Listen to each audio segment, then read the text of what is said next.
gudayba waa hadal indhahaaga awga adoy ku danseegan caashaqaaga keligii weli waan la idaranahay haddaad adigoo gabadh yahay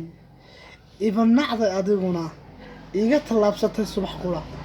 aniga kuma ilaawin axdigii jacaylkana weli waan adkeeyaa liibaantiisii adduunyada weli waan ka sugayaa afcaadii jacaylkana haddaan aan ubaxaan abuurana weli waan tifaacsadaa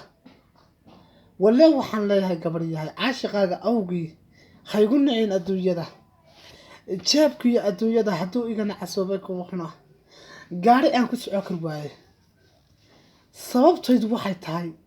jacayl aan u leeyahay adduunyada ama dhaamaa haddaan maanta kaa baxo ama aanba kaa tago daraartii adduunyada iftiinkeedu wuxuu yahay anigu kuma ilaawi doonahay ilaawi gabadh yahay caashaqaaga awgii la ildaranahay anigu weli waxaan israadaa gabadhaad jeceydii iyo albaabada adduunyada maalintii ka soo galin weli waan sugayaa adiguna adna iima soo socotid ubaxaad iila soo ordaysiiyo weli waxaan isleeyahay daaqaday ka soo socotaa weli waxaan isleeyahay albaabkay soo socotaa anna waan ku sugayaa kursi baan ku fadhiyaa adna waad iga maqan tahay caashaqaaga awgii sidee aanu abuurnaa dixraaci adduunyada sidee cunto iigu dhadhami cunto cuniba kar waaye daymadii adduunyada weli waan u seegaa adna aan sidaa tahay haygu nicin daraar qura